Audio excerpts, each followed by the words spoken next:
The Good Dinosaur is this simple story of a kid trying to grow up and this relationship he has with this kind of little friend that he makes, and it's about surviving and understanding your fears. Calm down. Did you have a goal when you set out to tell this particular story? You know, it was, again, a very simple concept of trying to find ways that a kid could understand how he could get through his fears. When I was growing up, when I was drawing something, I would always hide it. I never wanted to show it, and I felt for real growth and learning about yourself, being courageous in those ways where you start to begin to turn little things around saying, I want to show this, or I want to take that next step. And watching my daughter Vivian be shy in certain places or not want to engage in things because she was scared really started to help me focus this film. It is a maturation story, so there are these steps that we build in the film in terms of how this immature and capable kid becomes someone capable.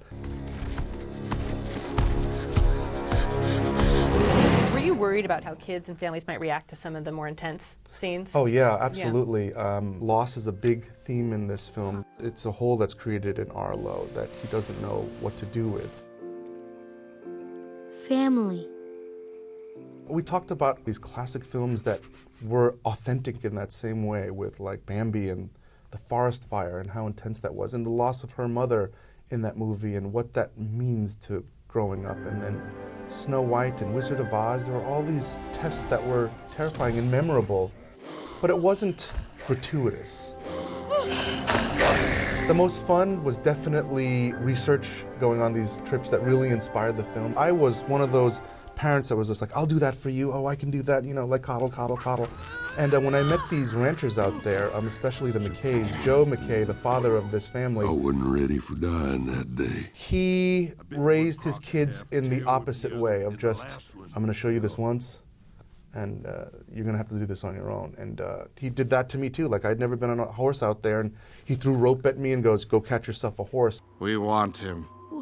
Why? 'Cause it's terrifying out here. The Styracosaurus scene, Yeah, right on. I was dying. So that was you, right? Yeah, that was, yeah. How did you end up taking that part? I didn't want to take it at first. This was my first directing gig, and I was just like, when you're pitching the story to everyone, you're just going through all the voices in the world, and I would do this voice, and John Lasseter and the directors would laugh and say, you have to do the voice. He can protect me, like my friends. What messages would you hope kids and families take away from the movie? You know what? It's the idea that love can help you get through your fears. I never believed that you can conquer your fears, but that you could survive them was something that we were really putting forward in this film, linking it to nature, like saying, you know what, you can't beat nature, but you can learn to survive it. And that little concept for kids or adults, that anything that when fear stops you, that, you know, love can help you get through it and help you find a way.